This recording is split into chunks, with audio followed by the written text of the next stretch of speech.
In this video, we're going to talk about the brand new Next Wave release bundle from Corvus Belli for Infinity M5 and why it's not for me, but it might be for you.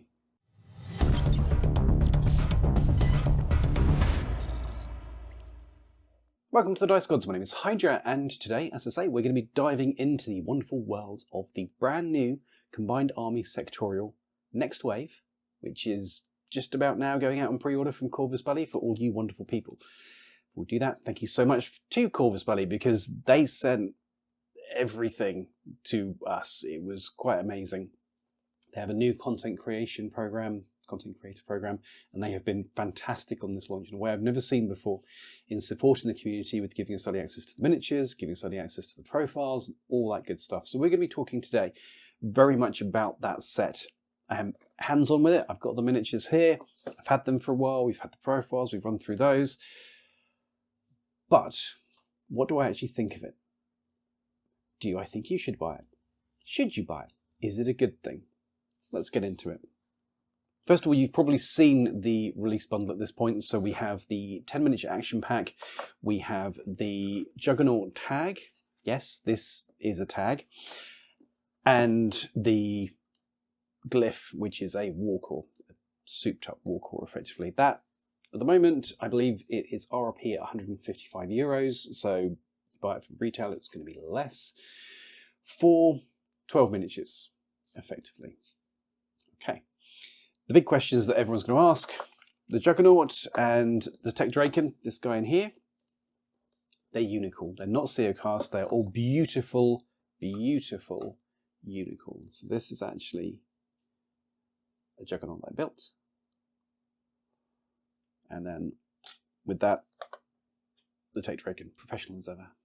The Tech Draken as well. 1, 2.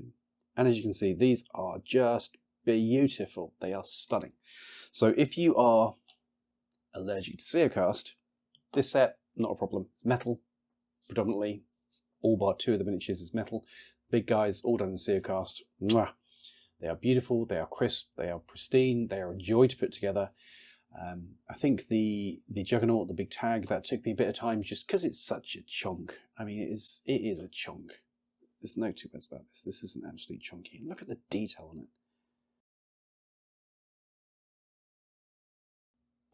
So, that's what you're getting. That's what's coming in the box. And before you ask, yeah, the metal miniatures are just as you'd expect. They are, come on, focus, pretty and detailed and gorgeous and lovely.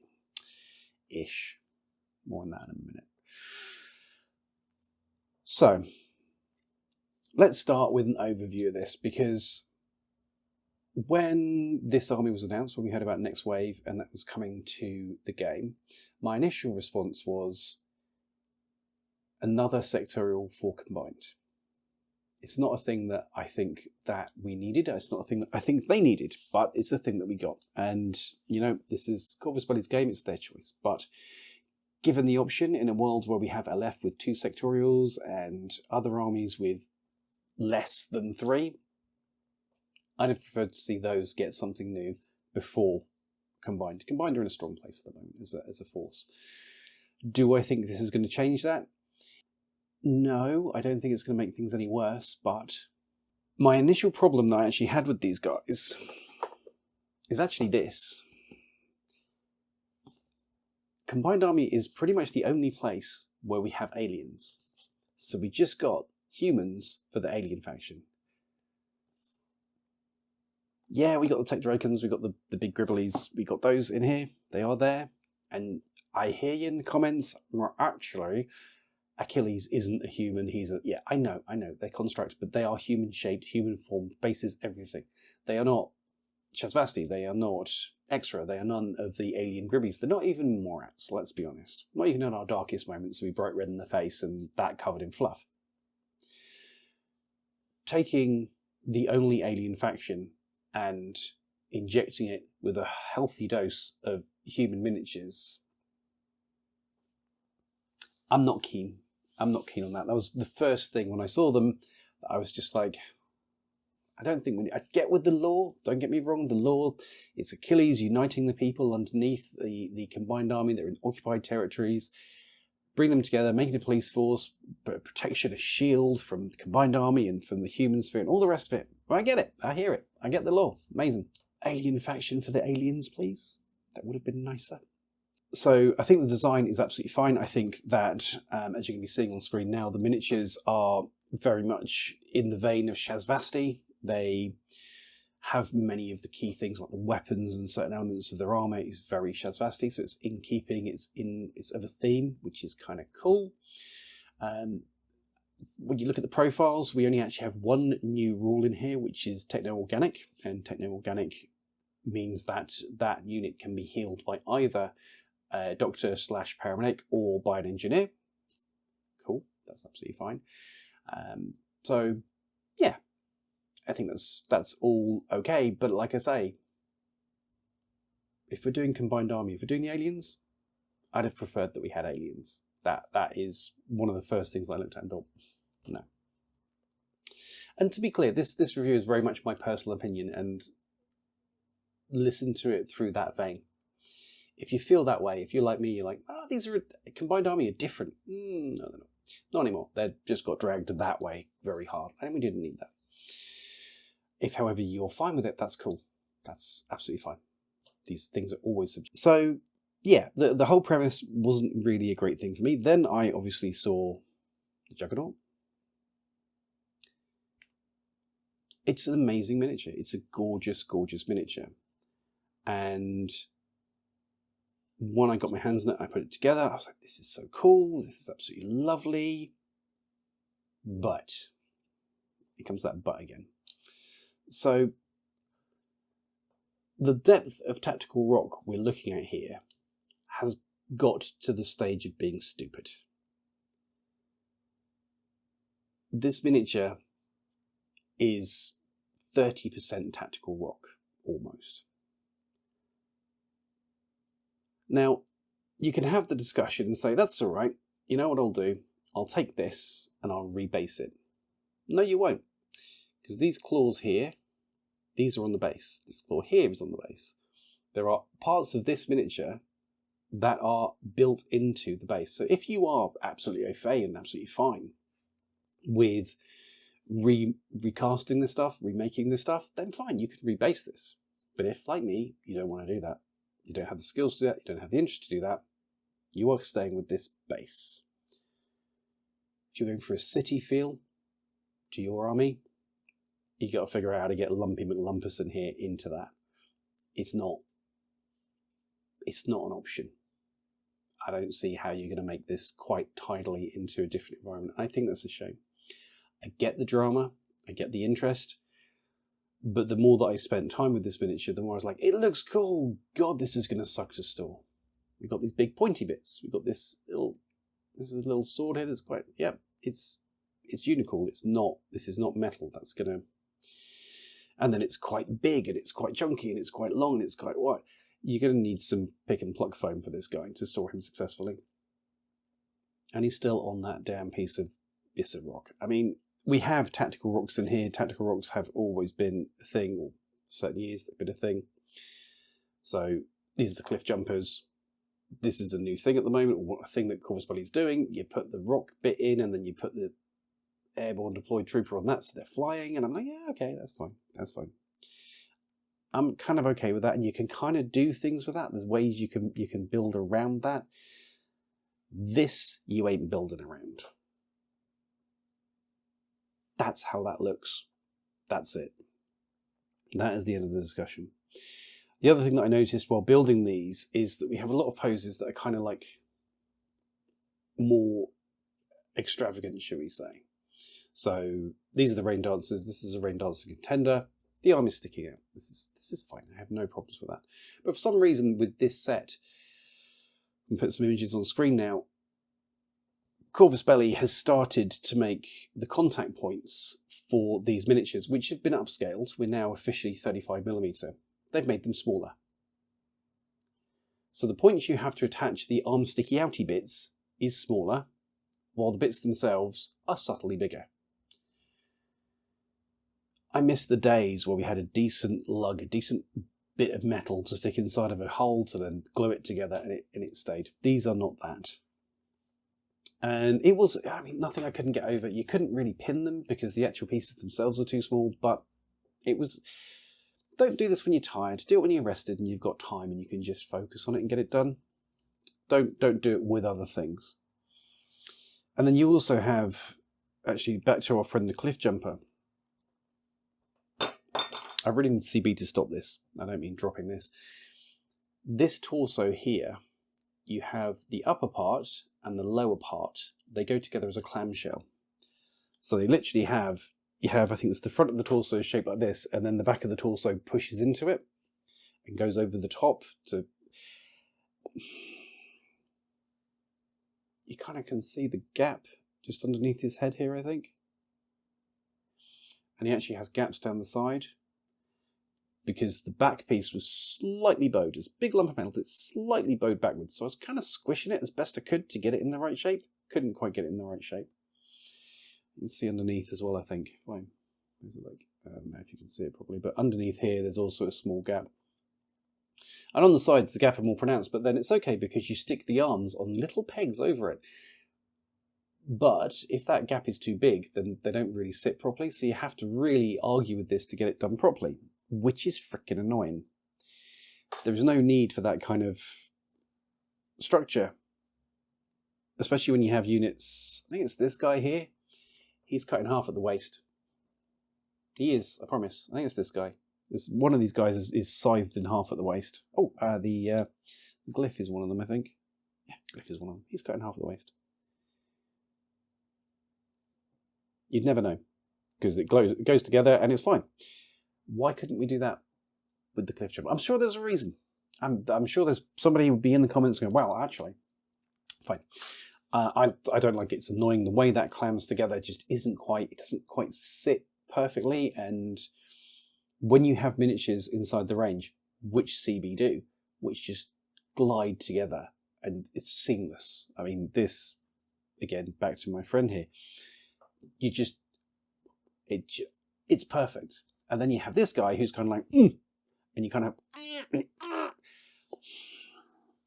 that was disappointing. That was a bit frustrating. And the final complaint I have about the actual miniatures themselves is some of them, and again, we're going to put those images on the screen now, some of them had really large amounts of like flash and miscast bits inside of the actual sockets you needed to connect them. Now, I'm not averse to taking a knife and going choppy and cutting the bits out. That's fine. If you're a newer player, if you're a newer person, you've not worked with metal before, that's going to be a challenge. This is something you have to do with great care so that you don't damage the miniature, but more importantly, you don't damage yourself. Take your time, focus on it, you'll be fine. But the fact that these are going out like that, and this is the start of the range, is a little disappointing. It's a little disappointing. Again, this is a set of 12 miniatures for €155. And some of the miniatures in here are absolutely worth that. And other than the miniatures in here, they are not quite what I would have hoped for in that sort of front. So that's the notes on the construction side of things. Take your time with these. The contact points are smaller. Just brace yourself for that one. And if you want to do anything other than tactical rock on the Juggernaut, let me know how you get that one done. I'll be intrigued. I really, really will. Complaints there? It's not all negative, I promise. Not all negative. Next up, we're going to talk about the actual units that are in the game in this set. Weirdly, if you build the 12 miniatures here and you put them into the army builder, and this is based on the points that Corvus Belli has given us now, and they're subject to change before launch, so maybe this is out of date, but at the point we're given them, if you build them WYSIWYG, build them as they come, it's 307 points. I've checked that a couple of times. It's 307 points and 5.5 SWC. So the SWC is fine, but the 307 points in the 300 point game is suboptimal, shall we say. That's not ideal. So you're going to be using miniatures in a proxy state where they are for something else. And to be clear, that is using the Harbingers as the cheapest possible option, all this kind of stuff. So that's a little bit annoying, but we can kind of live with it. The actual units themselves, when we look at the rules behind these are incredibly N5. I'm starting to appreciate that we have two tiers of armies at this point. We have things like Kestrel, and we have things like Shinda Mutai, and now that we have Next Wave as well, these are N5 armies, and that means that their units are and units. They get this and this and this and this and this and this. Harbingers are kind of a great example of that. They are light infantry. They're actually a point cheaper than Shasvasti. They have the same BS as Shasvasti and the same whip as Shasvasti, same arm. They have 3 BTS, which is nice. They have courage, and they have dodge +3 and combat instinct. Now, yes, Shasvasti has the Shasvasti rule, and yes, Shasvasti has stealth. This is great, but I would argue that dodge +3 probably more useful on a game-to-game basis. It's more consistently useful, and combat instinct also more consistently useful. When you actually look at the profiles that this unit gets, just focusing down on the Harbinger, but this is true of most of the ones we're going to see here, you get heavy machine gun, missile launcher, AP marksman rifle, which also has BS attack -3, Vulcan shotgun, AP submachine gun, and combi rifles. You get all of those different weapon options in here. You get the reinforcements option, fine. Hacker, a mine layer for 0 SWC and 14 points. I repeat, a 0 SWC and 14-point mine layer. A forward observer, who also has a wild parrot, and flash pulse +1 burst, because standard is just not good enough, and a paramedic. So you have hacker, forward observer, and paramedic options in here, which range between 18 and 13 points, which is good for a whip 13 linkable, mind you, dodge +3 specialist. They are quite potent, quite pokey. And then you have the heavy weapons you can build on top of that. The heavy machine gun, the missile launcher, the AP marksman rifle. These are good, solid options. And also the hacker as well, I forgot to say, that has mine layer and EM mines as well. Now, yes, these don't have any type of infiltration. They're starting in deployment zone.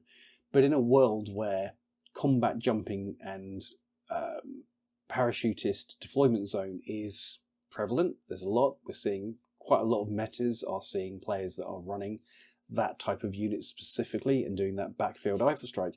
Being able to get 1 or 2 mines in your own deployment zone, actually pretty dang useful. Kind of helpful. And if you can do that for, as you can with the mine layer, 0 SWC, I mean, for clarity, the mine layer is 14 points with a Vulcan shotgun and shock mines with mine layers, 14 points. The standard Harbinger with just a combi rifle and zapper is 13 points. There's a lot of circumstances where it's almost worth just taking 2 of those, sticking them in the deployment zone, and having them there. But that's kind of the feel with this whole army. It's and it's very, very N5. There's, when we look at the Ironsides, which is very equivalent to a Guilo, so it's a heavy infantry, it's a shooty, multi-armor, multiple wound, multi-vitus, in this day and age, BS 13 Munchkin. It moves 6-2, which is kind of okay with heavy infantry. We expect to see that around these days. But it's BS attack -3 and albedo -3. So if you get into a gunfight with this and you've got MSV and it's in cover, you're at -6. Sorry, no, you're at -9. Let's get that right. Before you start. It also has combat instinct. It also has tack aware built into it as standards. These are 2 wound, 2 warder miniatures from the get-go. And it's got religious troops. So, you get a discount for a religious troop because religious troop's not great. These little bundles of fluff, again, and unit. You get all of that, 36 points, multi-rifle, light flamethrower with PS6, and a disco baller. These can be Fireteams before you ask, so you can get the special die on them to make those disco ballers super reliable too. So with that kind of board control, that kind of vision control, the template from light flamethrower, the multi-rifle, the 6-2 movement, the BS attack -3, the other, these are a really extensive unit. And for 36 points, actually, it's not bad at all. It's really not bad at all. But the one in the box is only an APHMG, armor-piercing heavy machine gun, but he's got a Cobra pistol, 1.5 SWC and 44 points. Oh, he's also got a light flamethrower. Yeah, that's the thing. Your big, chunky, tanky, boomy boy with all the gubbins and shootiness also has a light flamethrower, because of course he does. And that is the theme throughout this entire thing. It's a design choice. I don't think it's overpowered. But if you're running around with your Mobile Brigada with a 360 visor, and then you're looking across over at these iron sides, it might feel a little rough. It might feel a little, they're a little bit better. And they are. Not too much, not unmanageable, but they are better. And I would be remiss if I didn't talk about this. So we're going back to this. This is by far my favourite miniature. In case the way that I'm stroking it wildly inappropriately, this is clearly my favourite miniature. The Juggernaut as a tag, away from its stupid rock, I think shows an evolution in the way that Corvus Belli want us to see tags. Historically, he's only in bits, I'm sorry. Historically, a tag like a Drago it's a weapons platform predominantly. It's a big gun, it goes burt from the back of the field, and if you get close enough, it's probably got a heavy flamethrower and it burns your face off. That's kind of what things like the Drago and the Salamander used to do. That was their role. This isn't that. This is an and tag. Juggernaut, 8-2 movement. I repeat, 8-2 movement. Not 6-2, not 6-4, 8-2. Outstanding. CC 22, that's important. We're coming back to that one. BS 14, fine. Fizz 15, Whip 13, Arm 8, so it's a heavy tag. BTS 6, because BTS is throughout this entire sectorial for the most part. It is extensively on most miniatures you're going to see BTS of some description. Then on top of that, we have the 3 structure. So it's a tag, it's what you'd expect. Your 3 structure is pretty much standard. But then we have CC attack +1 burst. So this natively is a burst to CC monster with CC 22. So critting on that, 20 and 1 and 2. Cool. We'll ignore the other special rules for a minute until we come to guard. So this is a CC 22 burst 2 close combat monster that can hit you at 8 inches. And it has a DACCW with PS4. This Juggernaut really, really wants to get in your face and really, really wants to chew it off. And actually, if you want to get up close and personal to it, if you want to try and get into CC with this, or you want to try and get into range of hacking and stuff like that, there is a fairly non-zero chance that Juggernaut will say nom in response to that. This is not the kind of thing you want to get close to, and it's got a very different set of battlefield roles available to it because of that. Aside from that, your standard skills, BS attack SR1, it's a tag, it gets that uplift, that's fine. Courage, fine. ECM guided -8 because we've spent 15 odd plus years doing multiples of 3, but let's do the odd one. The 8, perfectly normal, it's fine. Dodge is Fizz 12, fine. Gizmo Kit Fizz 12, attack aware, so yep, fairly standard. Climbing plus, so your close combat monster with the +1 burst and the DACCW with PS4 and guard can climb up the side of the building at 8 inches. That's the thing. Remote presence and techno-organic, so healable by everybody. The actual loadouts that you get in the box with this one is a multi-HMG. That's what the model is miniature is. The miniature is modelled with.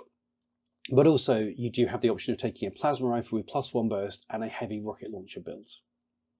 When you want to get up close and personal, when you want to be CCing people, being able to set them on fire from sort of medium range with that heavy rocket launcher, then get into relatively short range with a +1 burst plasma rifle, and then get on top of them and munch them within 8 inches, the plasma rifle is almost more of a cohesive thought. It's more of a cohesive unit. The Juggernaut wants to get in your face, the Juggernaut will get in your face, and you will regret the second that it does. You start bringing Evo hackers to this, which you probably will, because you want cheap orders, cheapish orders, and you start sticking the fairy dust on this to give it the extra BTS and the extra negative to being hacked, then this is suddenly BTS 9. If they're going through a repeater, it's BTS 12.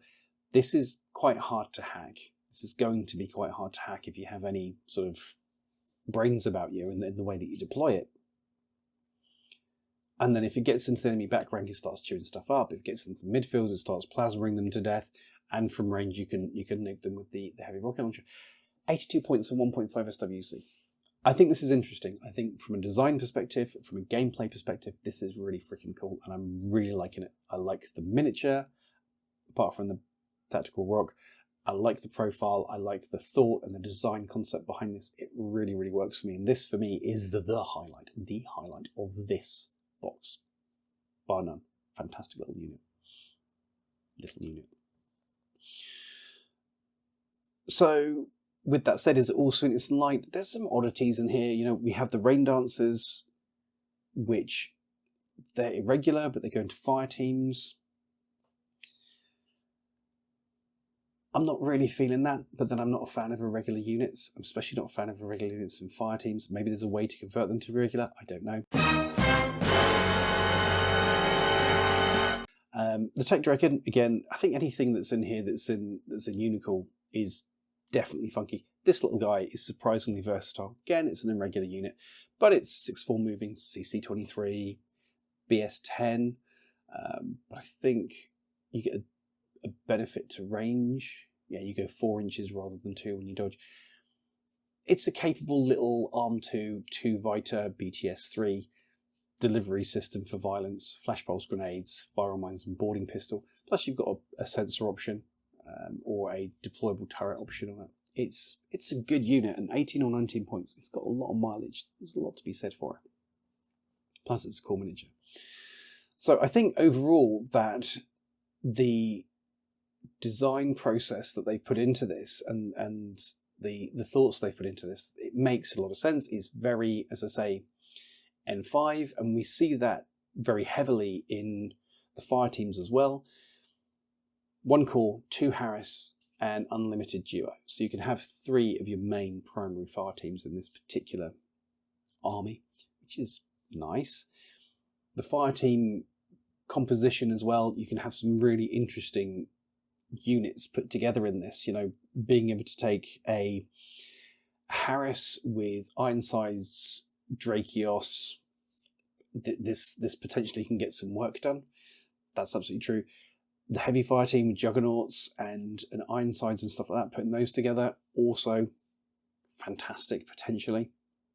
And we haven't seen all the units. To be clear, we do not have all the profiles yet for these. We've seen the profiles which are in the box, and we've seen Achilles, but we haven't seen anything beyond that. That should be coming in a month or so, or within the month, depending on how things go. Give CB time for some technical issues on that one. But so we haven't seen everything, but as it stands already, with what's in this box, with the direction this is going, we're seeing a lot of units with a lot of tactical flexibility, a lot of options in the way they can be put together that can go into Fireteams that themselves are also tactically flexible and have different range of options and choices on them. And that really shows that this army, it's a toolkit army with lots of different choices. Then on top of that, we have a Team Achilles, the Achilles Patroclus Pandora Chooser. You have those specialist guys which are going to come later. You're going to see those in the coming months in blisters and in separate boxes as well. But just this box, there are lots of different ways this can go together. Most of them are unpleasant. Most of them your opponent will not appreciate. And they will give you choices. They will give you flexibility that you wouldn't necessarily see from a force, or from an army, for example, that was converted from N4 into N5. They are some very thoroughbred N5 army. So yeah, what are we looking at with the playstyle here? This is, for me, the way that I see this, generic combined army writ large and polished to a fine shine. This is that playstyle of very, very capable units with a whole range of different options that can be buffed with battery units that are relatively cheap. Now, even the Harbingers at 13 points, they're not an expensive regular order. And when you consider that we know that Achilles, for example, has been dropped 10 points, your heavy, expensive units are cheaper, looking to be cheaper. They're looking to be good value. The new ones that we've never seen before, Juggernauts at 80 odd points. These are cost-effective, effective units with multi-roles on the battlefield that can be powered by cheap battery units and put into multiple fire teams to make them even more efficient. It's viable. It's viable to have your primary combat group of Harris core 3-3-4. 3 orders, you activate all of your troopers in your primary combat group. Sure, Absolutely. I think the characters that we're going to see that coming into it, that's going to give that feel of steel phalanx. It's going to be getting your steel phalanx type feel in there. But really, I think there are some very unique and flavorful units in here. This is generic combined army writ large, and I think that's good, because that means that this force is in keeping with the rest of the army, with the rest of the faction, which is as it should be. We should see a definable, traceable, sort of overall feeling that stretches across all and unifies all of the different sectorials. I think that's good. But it's not for me. I just don't like playing Infinity that way. It's not something that I take joy out of. I don't think it's I see a lot of people playing generic combined. It's the hot thing right now. I think this will probably be the hot thing, especially as it gets new toys coming out for it. And yeah, it's just not a play style that really gels for me. I think the aesthetic, humans in the alien faction, it's not really me. That's not what I'd look for if I was going for this particular army or this particular type of army. I think we've got some cool rules in here. I haven't even mentioned the volume of units with +3 dodge. Mentioned the volume of units with BTS. I think there's some really cool stuff in here. I think the Juggernaut is a fantastic idea. I think it's a really, really cool unit. But overall, this one isn't for me. It's just not how I want to play Infinity. It's not what I think is interesting. I don't think it's fun. So it's not something that's really going to see the tabletop with me, unfortunately.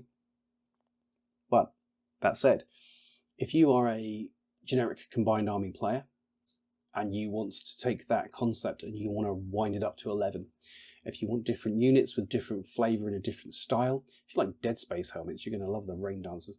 If you're kind of into that vibe of taking your hero units, putting them into a fire team and firing those fire teams at your opponent, and those fire teams having a range of roles on the field, then this army is definitely for you. These miniatures, they are not perfect, but they are beautiful, especially the unicorn stuff. It's absolutely stunning. And I think it's going to be interesting to see how they shake up the metas globally, how new players can jump into it. I think it will be a challenging one for new players to jump into, because I think there's a lot of rules, these being and units. But veteran players, I think this is going to give us a lot of new flavour, and it's going to give us a lot of new challenges on the board. And I'd like to say a huge amount of love and respect to Corvus Belli for it. They have always had a vision for Infinity, it feels like. Can't tell you what goes on behind the scenes, but that's how it feels. Narrative-wise, I love the concept behind this. I think it's really, really cool. And it's hella brave to bring out a whole new army and put it into the game. That's a lot of work. That's a lot of focus and energy and time. And it's awesome that after all this time, they're still doing that. They're still giving us new stuff, taking things with fresh ideas in a new direction. I think that should be applauded. And if that kind of thing appeals to you, if you look at these miniatures and you think, that looks freaking cool, if you like the sound of that type of playstyle, you should buy this box. You absolutely should buy this box.